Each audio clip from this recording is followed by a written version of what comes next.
Olha, eu gostaria de começar do primeiro encontro que eu tive com a Milu Vilela e a Priscila Cruz, né?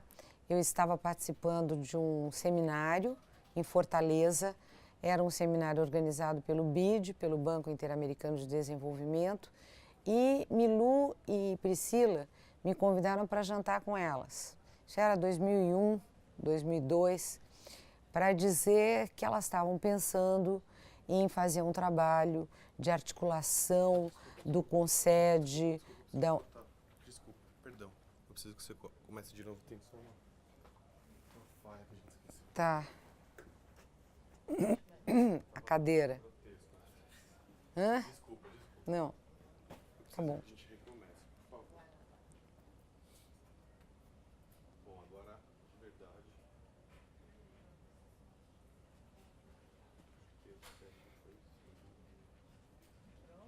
Pronto. Valendo de novo. Desculpa, Marilene, vamos lá. Começando de novo, conta um pouquinho desse início aí. Então, em 2002, a Milu Vilela e a Priscila me convidaram para um jantar. Nós estávamos no Ceará participando de um seminário do BID e o assunto era muito diferente, né? Elas estavam interessadas, principalmente a Milu, em fazer um trabalho de articulação dos secretários estaduais e municipais de educação e de empresários para apoiar a educação pública brasileira. Perguntaram o que eu achava, se eu poderia ajudar a pensar, né? E a partir daí eu tive vários encontros, reuniões, conversas com a Milu, com a Priscila. Depois foram agregando outros parceiros, outros atores, tanto do ponto de vista dos... Conversei muito com o Matias, né? Com o Luiz Norberto, que fazia parte, depois com outros institutos e fundações parceiras, né? Foram agregando outros parceiros da área da educação, né? Chegando lá o pessoal da avaliação, Rubem Klein, a Nilma, várias pessoas, o Chico Soares, né?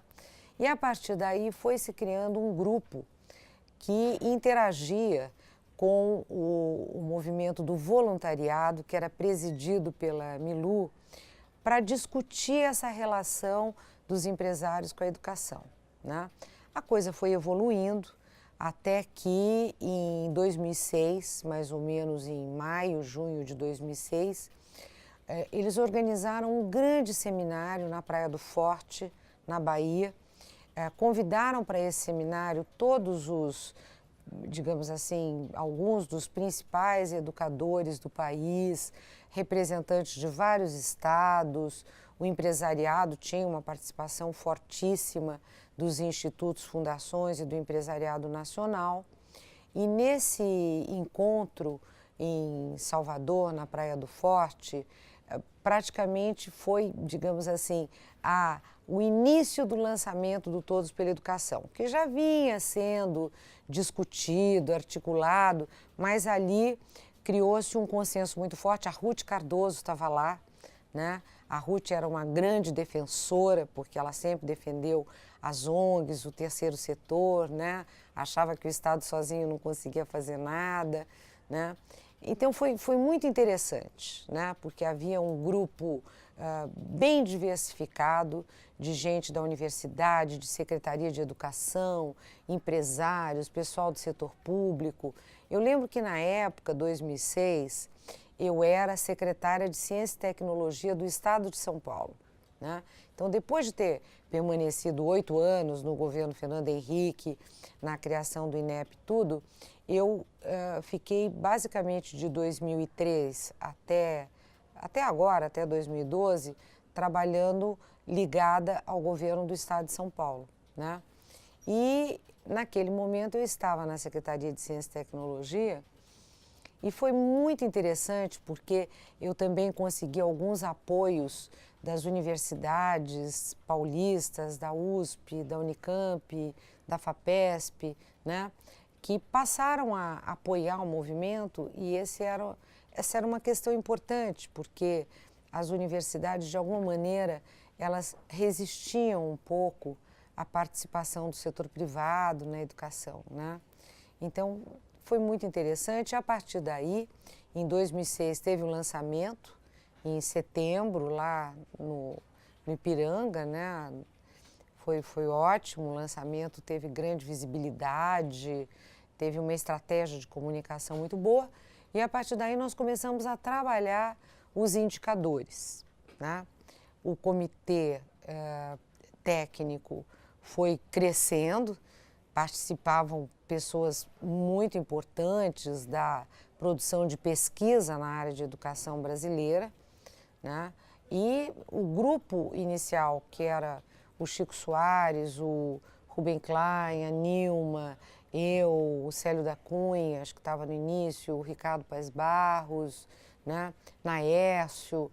Esse grupo foi crescendo e nós, então, trabalhamos intensamente até o meados de 2007 para definirmos os indicadores e as metas que seriam perseguidas, as 5 grandes metas que seriam perseguidas pelo movimento Todos pela Educação. E eu acho que a partir daí o movimento foi crescendo, ganhando cada vez mais força, se consolidando, e hoje é um movimento muito conhecido, respeitado, né, e que faz uma enorme diferença para apoiar a educação no país. Pensando nessa diferença aí que o movimento faz, Marilena, que exemplos que você nos daria acerca do papel do Todos na construção de políticas públicas para a educação? Olha, o Todos tem, desde o lançamento das metas, quer dizer, primeiro criou uma sistemática de acompanhamento do cumprimento das metas. Então, esse acompanhamento, ele gerou uma relação muito próxima com os estados e municípios, principalmente o Concede a Undime, né? Porque eles queriam saber como é que nós estamos, o que vai acontecer, o que não vai. Em seguida, em 2007, o INEP lançou o IDEB. O IDEB fortaleceu muito, porque era um indicador que permitia um acompanhamento das metas, né? Então, isso tudo foi um processo que eu acredito que ganhou intensidade com a participação do Todos, com a forma como as coisas foram se relacionando com as secretarias de educação, o próprio Ministério da Educação, né? E com os técnicos da área, né? Das políticas públicas, eu destaco, houve um grande envolvimento do Todos na área de formação de professores, né? Esse é um tema que que continua sendo o mais desafiador para nós, né? Que todos têm insistido no tema, tanto na formação inicial como continuada, mas ainda estamos longe de ter alguma coisa que seja, digamos assim, comparável aos melhores sistemas do mundo, né? Um outro tema que eu acho relevante foi a questão da insistência na utilização dos indicadores para acompanhar a qualidade. O Todos aí teve um papel importante, porque sempre houve resistência do pessoal da educação em relação a indicadores quantitativos, né? E essa é uma falsa questão, porque todo indicador quantitativo, por trás dele, há um conjunto de políticas qualitativas que vão permitir que o quantitativo melhore. Mas o quantitativo é um sinalizador importante. Então, essa discussão, esse debate sobre o quali-quanti, como é que eu trabalho com o indicador quantitativo, por que o qualitativo é importante para gerar melhores indicadores quantitativos, eu acho que o Todos teve um trabalho imenso. Um outro trabalho que eu acho importante foi o Plano Nacional de Educação. O Todos se envolveu fortemente no processo de discussão do plano, né? E ao longo do processo de discussão do plano, o Todos foi apoiando iniciativas para evitar que o Plano Nacional de Educação fosse algo muito, enfim, sem consistência, sem coerência interna, né? Ainda assim, agora eu acho que o Plano Nacional de Educação tem alguns aspectos que precisam ser aperfeiçoados, porque a gente sabe que não vamos conseguir, né?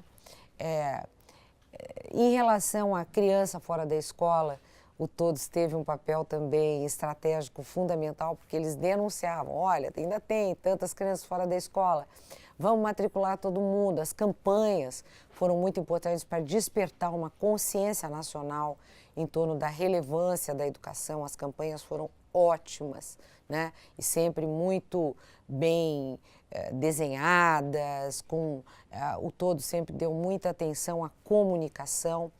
Programas de capacitação e preparação dos profissionais dos jornais, das mídias, né, dos jornalistas. Os jornalistas não sabiam o que era avaliação, não sabiam o que era IDEB, Prova Brasil, SAEB, então eles confundiam tudo, né? Então o Todos esclareceu, ofereceu vários seminários importantes. Olha, eu nem sei se eu já mencionei todas as coisas mais importantes, mas eu acho que o Todos teve um papel grande, tanto é que hoje é super reconhecido. E como você vê a atuação e contribuição de Todos para o trabalho do MEC? Olha, eu acho que a sociedade civil organizada, ela tem um papel fundamental para garantir a melhoria das políticas públicas e educacionais e para garantir a continuidade de políticas que são relevantes. Porque a gente tem o Plano Nacional, digamos, ele aponta para um conjunto de indicadores, metas, estratégias que precisam ser atingidas, mas as políticas que são implementadas pelos 3 níveis de governo, elas vão mudando. Isso é inexorável, não tem como fazer isso. O importante é que elas tenham objetivos que sejam os mesmos. Pode mudar o nome, pode mudar um pouco o modo de comunicar a política que está sendo feita, né? Mas o objetivo é o mesmo. Eu acho que o Todos tem colaborado enormemente com o Ministério da Educação nesse sentido. Atualmente, o Todos está colaborando com o Ministério em 2 grandes áreas, né? Apoiando a discussão. Uma é a formação de professor, que tem um grupo hoje muito bem organizado, com propostas relevantes para melhorar a formação inicial e continuada. E para mim essa é a política mais importante hoje para melhorar a educação. Não tem como melhorar a qualidade se não houver um investimento pesado e uma mudança no desenho, na abordagem das políticas públicas de formação inicial e continuada. O segundo é o debate em torno do financiamento e Sistema Nacional de Educação. É algo que também o Todos tem se envolvido. Esse é um aspecto bastante complexo, considerando a crise que o Brasil vive hoje, e que é uma crise profunda, né? O Brasil hoje vive uma crise econômica profunda, né? Essa crise econômica, ela chegou no fundo do poço, né? Nós temos 12 milhões de desempregados, uma dívida pública gigantesca, né? Quase todas as reservas do país foram absorvidas. Enfim, a situação é grave, difícil e, obviamente, isso tem impacto em todas as políticas públicas da educação, da saúde, tudo mais, né? Então, nesse sentido, o Todos hoje pode apoiar muito o debate sobre o financiamento e investimento em educação, porque nós teremos que, nos próximos anos, até o Brasil voltar, que você veja, esse ano o PIB brasileiro será igual ao PIB de 2012. Né? Nós teremos uma queda do crescimento econômico. Então, quando a gente está falando do percentual do PIB investido em educação, nós estamos falando num volume de recursos que é cada vez menor, porque o Brasil empobreceu, né? E, portanto, aquilo que é obrigatório destinado à educação diminuiu, né? Então, nós teremos que rever as nossas escolhas, né? E o Todos, com certeza, pode ajudar muito o Ministério da Educação, os estados e os municípios a definirem aquilo que é essencial, né? Como a base nacional curricular, que eu acho que é uma questão essencial para a melhoria da qualidade, que o Todos apoia, formação de professores, né? E financiamento e investimento em educação. Acho que são 3 temas estratégicos hoje. E para o futuro, Marilena, cita um grande desafio para o futuro em que o Todos possa ter uma contribuição ativa, enfim, que possa ajudar. Olha, eu acho que para o futuro a coisa mais importante, eu vou repetir, né? De novo, formação de professor. Por que eu falo em formação de professor? É porque o Brasil está há anos sabendo que a nossa formação não funciona, todo mundo sabe, todos estão de acordo e nós não conseguimos melhorar o desenho do currículo de formação inicial, nem os programas de formação continuada. Os programas de formação continuada, eles ainda não têm, digamos assim, um foco nas dificuldades de aprendizagem das crianças, né? Você vê, nós temos um sistema de avaliação super importante, super avançado. Esse sistema de avaliação permite identificar aquilo que é mais relevante para os professores trabalharem em sala de aula com as crianças, para as crianças aprenderem, né? Nós temos esses dados, temos pesquisas sobre isso, estudos muito bons, né? Agora, falta desdobrar e fazer com que essas análises, esses estudos cheguem na ponta, na sala de aula, porque o mais importante é chegar na sala de aula, né? Eu sempre digo, olha, nós estamos aqui, a gente está estudando, está discutindo, está debatendo, está fazendo pesquisa, mas como fazer para chegar na sala de aula? Esse é o tema, né? Para chegar na sala de aula é o professor, tá certo? E com professores bem formados e que precisarão ter uma formação permanente, porque todo professor, além de ter uma boa formação inicial, ter um bom currículo de formação inicial, ele necessita de uma formação continuada em serviço constante para poder dar conta do seu imenso desafio, que é fazer com que as crianças aprendam. Toda criança pode aprender, né?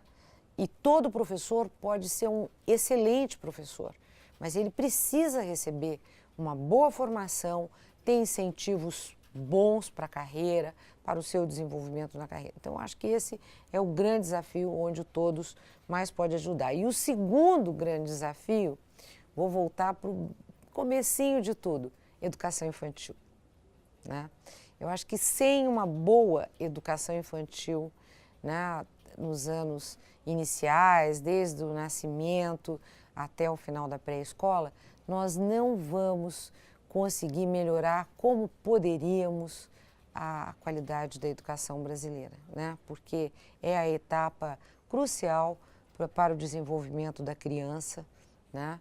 É ali que nós podemos fazer uma enorme diferença para que essas crianças ingressem no ensino fundamental com outra condição de poder acompanhar a escola, né, com vocabulário melhor, com o desenvolvimento das competências emocionais, socioemocionais e também com todo o desenvolvimento das competências motoras, das habilidades motoras, para que eles possam continuar aprendendo. Então, a educação infantil e a formação de professor, eu tenho assim consciência de que são os grandes desafios, né? Além de um desafio imediato que nós temos agora, que é consertar, reformar a estrutura do ensino médio brasileiro, que também é uma política que já está avançando e que o Todos tem apoiado.